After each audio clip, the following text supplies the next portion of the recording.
প্রায় ৩.৫ বছর ধরে চলা রাশিয়া ইউক্রেন যুদ্ধে ব্যাপক ক্ষয়ক্ষতি হয়েছে দুই পক্ষেরই।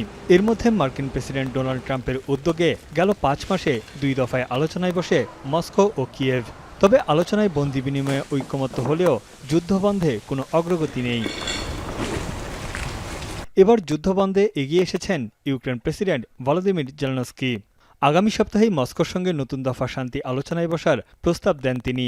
জাতির উদ্দেশ্যে দেওয়া ভাষণে জেলেনস্কি বলেন, যুদ্ধবিরতি অর্জনের জন্য সবকিছু করা উচিত।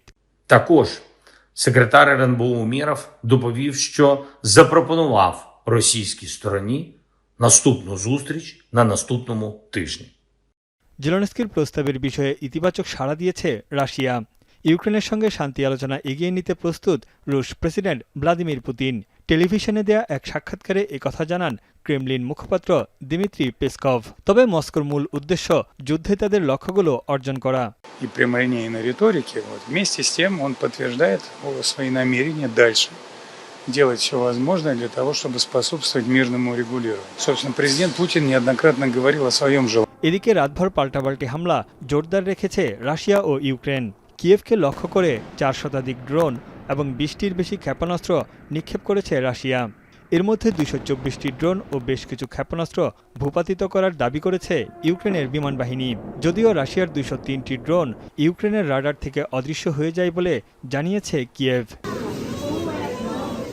রাশিয়ার ড্রোন ও ক্ষেপণাস্ত্র হামলার আতঙ্কে কয়েক রাত ধরে সাবওয়ে, বিমানবন্দর, ভূগর্ভস্থ মেট্রো স্টেশনে রাত কাটছে ইউক্রেনের বাসিন্দাদের। গেল ২ মাস ধরে ক্রমাগত রুশ হামলায় ঝুঁকির মুখে ইউক্রেনের ৩৭ লাখ বাসিন্দা। Там 5 ранку ми йшли додому, відсипались, але було тихо. Уявіть собі ситуацію, якщо ти виходиш на вулицю і поряд з тобою просто застрелюють людину. Тому що я прийшов момент, коли я не змогла це контролювати вже.